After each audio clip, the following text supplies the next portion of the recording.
Hello, everybody, and welcome back to the It Depends Lessons in Technology Leadership podcast. I, as always, am your host, Kevin Goldsmith, and every other week I try and bring you some lessons from my own experience, having been in the technology industry now for almost 35 years, most of that in management and leadership, but I was also a developer for a long time as well.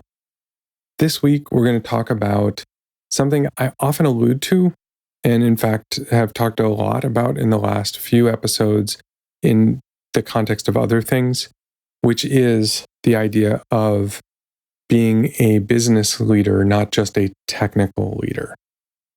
And this is something that becomes more critical if you want to move into that director and VP and C-level roles, because you're expected to now represent the business, not just your area. You're expected to work very cross-functionally. And you don't get a lot of experience usually doing that, except in very narrow ways, when you're just an individual contributor or maybe a first-level manager, sometimes depending on the size of the organization, maybe even a second-level manager like a director level.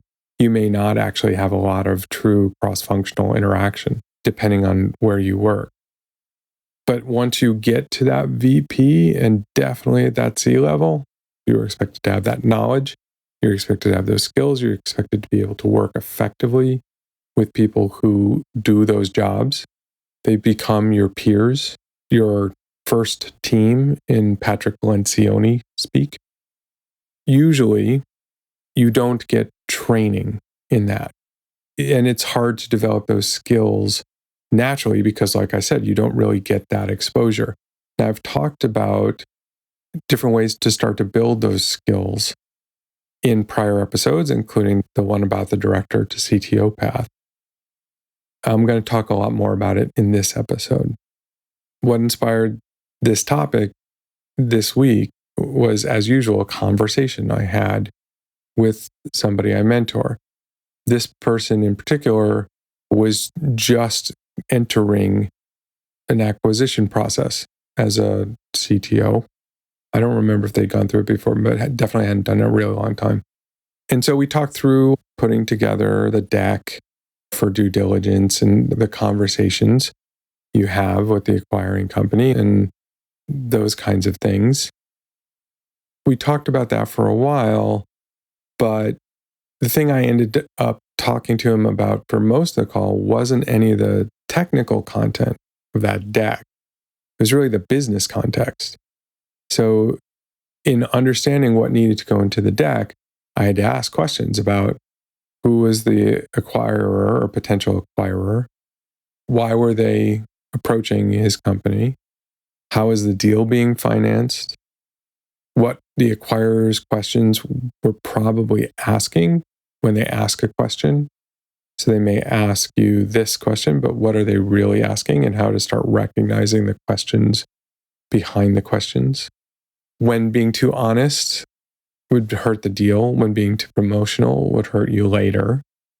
What a management carve-out actually means for him. So he was ready to walk in and give a good technical presentation. What he needed was a business presentation that happened to have technical content in it. Those are very different things. This also comes up a lot because every one of us at this director, VP, C level, you get to that job, you're usually pretty technically excellent. You're going to be organizationally strong, but a lot of folks hit a ceiling when the conversation moves from, is this the right architecture, to, is this the right business? That's what I want to talk about. What it actually takes to stop being the best technical voice in the room and start being one of the business voices in the room. Attention isn't technical versus business. That framing has been done to death and it's not quite right. The real tension is that the skills that got you to senior technical leadership are often the skills you need to partially unlearn, or at least recalibrate to be effective at that business layer. As a technical leader, your job is to be right.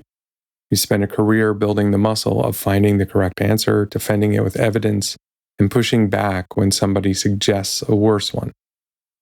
As a business leader, being right is table stakes, and it's often beside the point.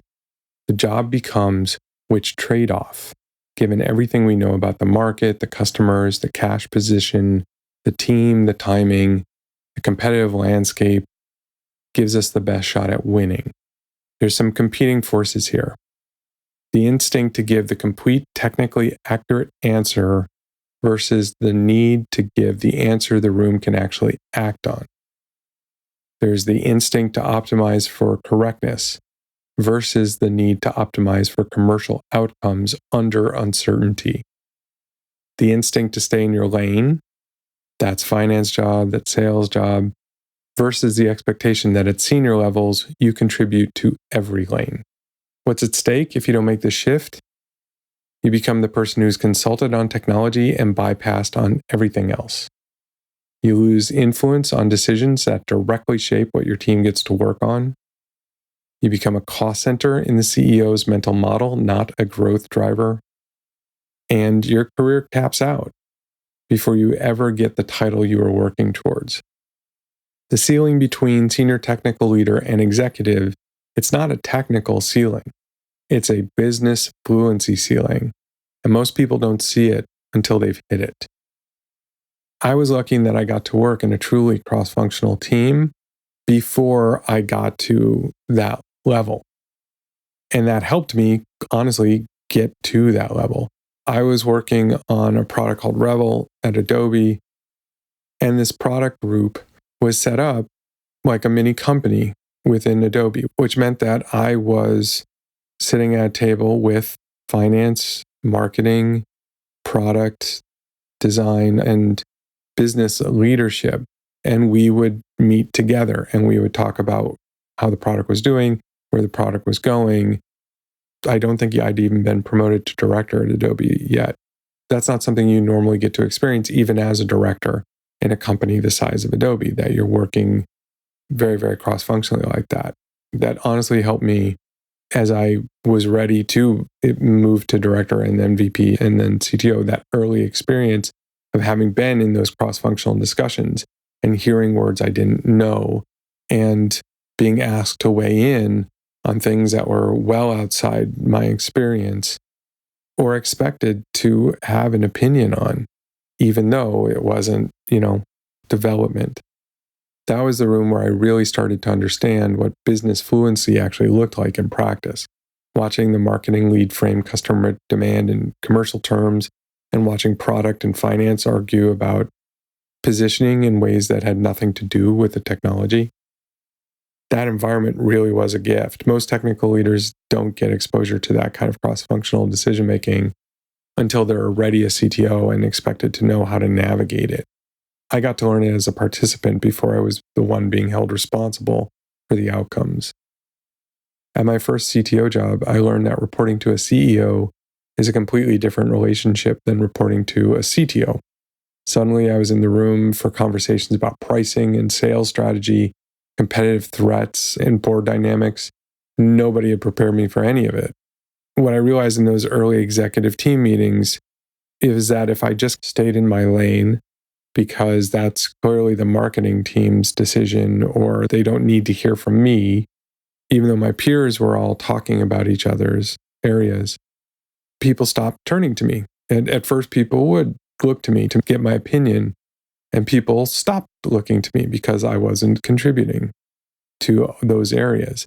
And I really did see that if I didn't become a full-fledged member of the team, which included understanding enough about those roles. And as I said, I had a little experience at that point, but it's not the same thing as being with a CMO who is exceptionally capable at their job and very authoritative when they speak, but still looking to you to get your take on it. That's very different from any experience I'd had to that point. So I knew a bit, but I had to learn more. And I really did spend a lot of my time trying to understand some of the details enough that I could start contributing, because I could see that if I didn't, I would no longer be invited to contribute. I realized that was an important part of my role that I had to train myself because nobody had trained me for it. Since moving into that first director role, the skill that has moved me from technical executive to executive has been the same. Learning how the business actually makes money, where it loses money, who it competes with, and how every technical decision eventually translates into one of those three things.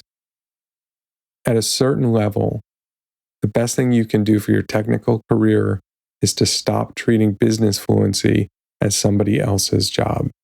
You know that I like to give you a framework that you can use to help you develop the thing I'm talking about. So I came up with a framework for business fluency. I call it the 4 moves of business fluency: translate, trade off, commit, and compound.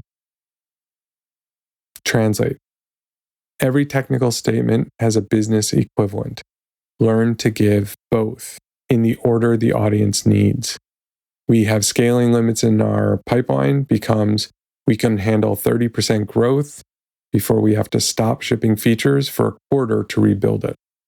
Our platform has significant tech debt becomes we're paying roughly 20% tax on every new feature, and that tax is growing. Translation isn't dumbing down, it's making the business consequence visible. Let's talk about trade-off. Every business decision is a trade-off between competing goods. Your job is to articulate the trade-off cleanly enough that the room can decide. Not, we should do A, but we can do A, which costs us B, or we can do B, which costs us A. And here's what I'd pick and why.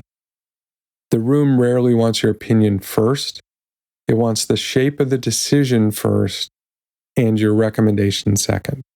If you just give your decision to the discussion, people will start to figure out what other options are there if they don't like your decision. So you want to give them the backstory. And the backstory is, we could do this thing, or here are other choices. Here's why I think that this is the best thing to do. Because then you have a much better discussion. Commit. Once the business makes a call, your job is to deliver on it, even when the call wasn't the one you'd have made. This is the same thing I talked about in the last episode about working with the CEO, but this is applied to business decisions more broadly. Disagreeing up the chain and then committing downstream is one of the most telling signals of executive maturity. Compound. Business fluency is built, not granted. Every conversation, each meeting, each budget cycle is a chance to add to your understanding of how the business actually works. The people who become strong business leaders are the ones who treat this as an ongoing practice, not a one-time skill acquisition. What I hope this framework will help you see is that business fluency isn't a personality trait or a talent. It's 4 learnable moves you can practice in any meeting starting tomorrow. Now let's talk about where business fluency actually gets built. This is where that mind shift meets the Monday morning work. There are multiple contexts where you can build or fail to build business fluency. Let's talk about the first one: profit and loss, unit economics, and cost structure. What are the top 3 revenue lines? What are the top 3 cost lines? What's the gross margin? What's the burn rate or cash position? And what's the growth rate on each of those? You can get that from reading your financials. If you're at a big company, that stuff is public and they talk about it quarterly. If you're in a smaller company, oftentimes they'll talk about it in town halls or things like that. Or express an interest and go talk to somebody in the finance team and see if they'll share that with you, and they may. Understand your own function as a cost line. What does engineering cost per month as a percentage of revenue? How does that compare to the industry benchmarks? When your CFO is squeezed, these are numbers that drive the conversation. Understand unit economics in your specific business. If you're SaaS, it's CAC, LTV, payback period. net revenue retention. If you're a marketplace, it's take rate, liquidity, repeat rate. If you're in advertising, it's fill rate, CPM, match rate. You don't need to be fluent in all of them. You need to be fluent in the handful that describes your business. And I'll say, having moved from business to business, I have ended up learning a lot of different things because I've been a CTO in a marketplace business. I've been a CTO in a SaaS business. I've been a CTO in a fintech business. Each of these has similar but different metrics that I had to learn, and I had to be fluent in, and I had to be able to have conversations about how to meaningfully move them. What usually breaks is engineers treating the cloud bill as a fixed overhead rather than something they can influence, and leaders showing up to budget conversations with a list of things they want rather than a model of what each thing earns the company. When developers ask, why don't we use this tool? The reason you don't is because it's a very expensive tool. And you say, well, it's very expensive. And they're like, well, we make all this money.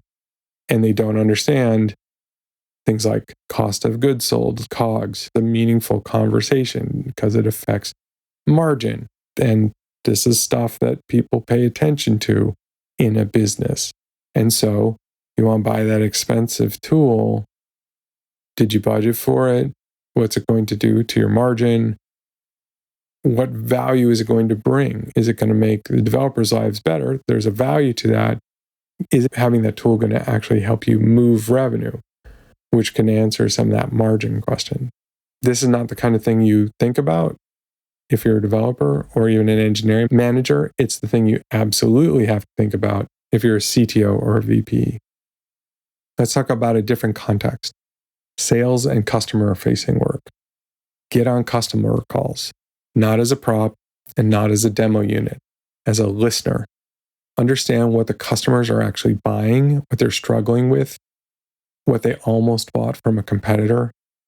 Understand your sales motion, inbound or outbound, product-led growth or enterprise, transactional or solution sold. Each motion has completely different implications for what engineering should prioritize. Support sales strategically, not reactively.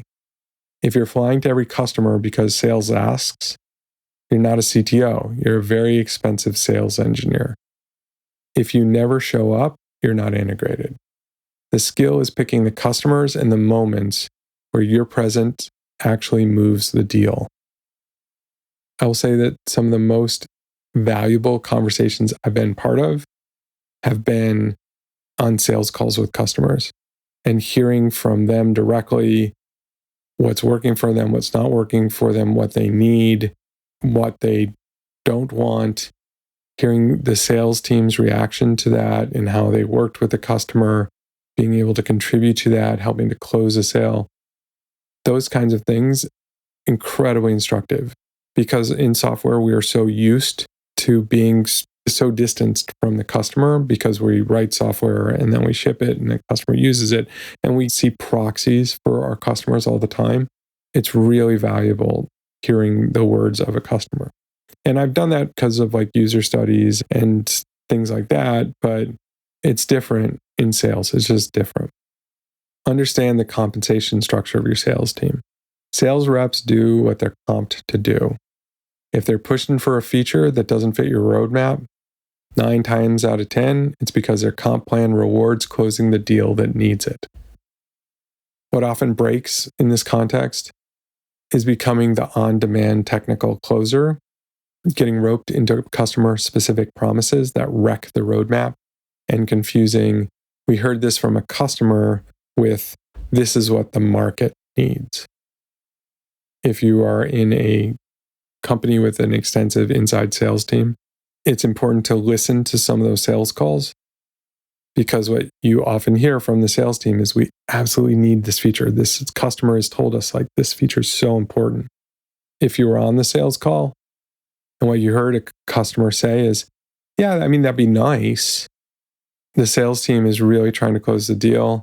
They've decided this feature is important and they're pitching you on it. And they're talking about all the money that the company's going to make by making this feature. If you heard something different from the customer and you can say to the sales team, I was on that call They were not saying that. That's another reason to be on sales call. Another context: fundraising and investor relations. In a fundraise, a CTO's job is not just to pitch the technology. It's also to make the technology risk understandable and bounded to investors who are evaluating a business, not a product. Investors care about 4 things from you. Can the team build what the business plan requires? Is the technical approach defensible? Are there any technical risks that could sink the company? And is the technology that's been built valuable intellectual property? Everything you say should serve one of these 4 things. Technical due diligence is an interview, but it's also a negotiation. The questions asked tell you what the investor or acquirer is worried about. Listen for that. Questions about team composition are often about retention costs or headcount reductions. Questions about architecture are often about integration difficulty or platform consolidation. Questions about tech debt are often about compatibility or cost reduction opportunity. Be honest, but never oversell. Infinitely scalable is a lie you will regret saying. We are designed for scale, and we haven't found a ceiling yet, is true, useful, and defensible. Understand what the investor actually is. A growth equity firm has different motivations than a strategic acquirer, which has different motivations than a PE firm doing a debt-financed roll-up. Your story has to fit their thesis, or there's no deal. When you walk into a technical due diligence, your job is to sell, not to lie, not to oversell, but you are there to make the case for the company. If you walk in neutral, you've already lost ground. The 4th context you can leverage to improve your business acumen and your business understanding is strategy and resource allocation. Show up to strategic conversations with a point of view on the business, not just the technology. If the executive team is debating whether to enter a new market, the CTO who says, "Here's what it would take to build for that market," is adding value. The CTO who also says, "Here's what I've seen about the competitive dynamics in that market, and here's my take on whether it plays to our strengths," that's a different kind of leader. If you only have opinions on the technology, you will only get consulted on the technology. So learn to read a strategic plan. When the company says it's going up market, what does that mean for product, sales, customer success, and engineering? When the company says it's focused on efficiency, what trade-offs are implicit in that? So let's talk about the people around you and how they are part of this. There's the CEO who expects more. Most CEOs hire a CTO hoping to get a business partner, not just an engineering leader. If you stay in the technical lane, you are often quietly disappointing them, even when your teams are shipping well. This is the gap that ends a lot of CTO tenures sooner than they needed to end. For your peers, your CFO, your CRO, CMO, COO, they're either going to treat you as a peer or as a specialist. And that calibration happens in the first few exec meetings. If you only show up with technical answers, you'll get specialist treatment for the rest of your tenure. If you show up with a view on the business, you get peer treatment. Neither is easy to undo once established. For the team that you lead, engineers watch what their leaders care about. If you only talk about latency, reliability, and architecture, you train your organization to only think about those things. If you also talk about revenue and customers and competitors, you train your organization to connect its work to outcomes. This is culture setting, not just communication. Some technical leaders swing too far in the other direction. They get excited about business fluency, start using finance vocabulary, and start making pronouncements about strategy that their peers find presumptuous. Fluency is not the same thing as expertise. Know the difference. Some senior engineers, including your directs, will see business-forward leadership as selling out. You will lose some credibility with the deep technical crowd. That's a real cost. It's usually worth it. Equate the things that they're doing back to the business. and try and make sure they understand the direct impacts they are making on the business. And that will help. I used to think that business fluency was something I'd pick up naturally as I got more senior. That turned out to be wrong.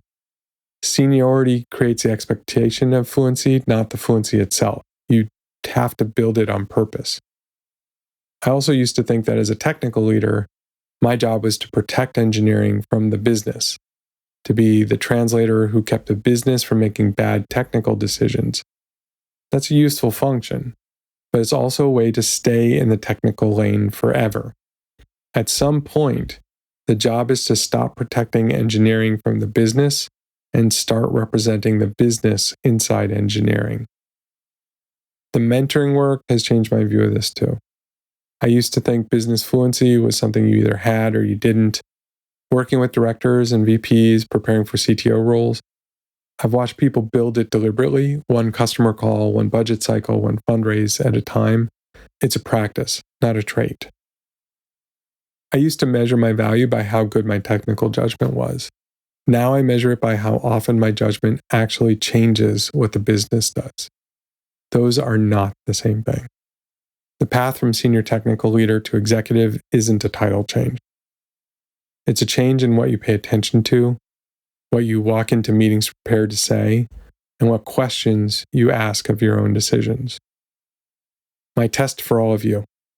In your last 3 exec level meetings, how many of your contributions were technical and how many were commercial?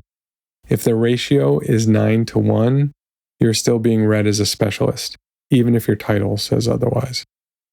Pick one of the 4 practical areas, profit and loss, sales, fundraising, or strategy, and go spend some real time there this quarter.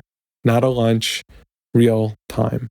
Sit in the meetings, read the documents, ask dumb questions, learn. The shortcut is that there is no shortcut, but it compounds fast once you start. And I, having lived this, swear that to you. I was completely ignorant of corporate finance not that many years ago. And now I'm fairly fluent. And it's because I read the documents. I asked the dumb questions. I followed up. I wrote down the words I didn't know and then looked them up.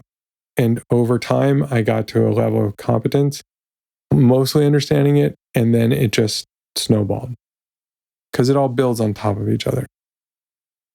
Your company doesn't need another technical expert at the exec table. It needs a business leader who happens to be the strongest technical mind in the room. That's a different job. And it's the one you were hired for, whether anyone told you or not. I hope this is helpful. I know that this is a question that comes up a lot. That's one of the reasons why I wanted to talk about it. I love getting your questions. I love getting your follow-ups. What did I miss? What would you have liked me to talk about in a future episode? Please drop me a line, contact@itdependsbook.net, and tell me what you think, or you can reach out to me on Blue Sky. You can reach out to me on LinkedIn. Those are primarily the places to find me, but Threads also, all those places work. I'm my name usually everywhere. I will see you next week in the newsletter. I will see you back here on the podcast in 2 weeks. Have a great week.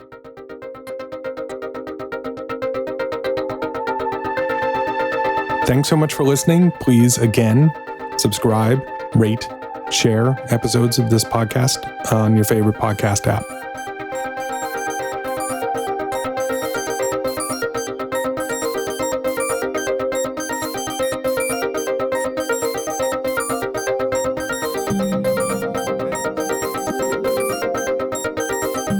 Thank you for Answers to April for the music used in this podcast. To hear more from Answers to April, visit answerstoapril.com.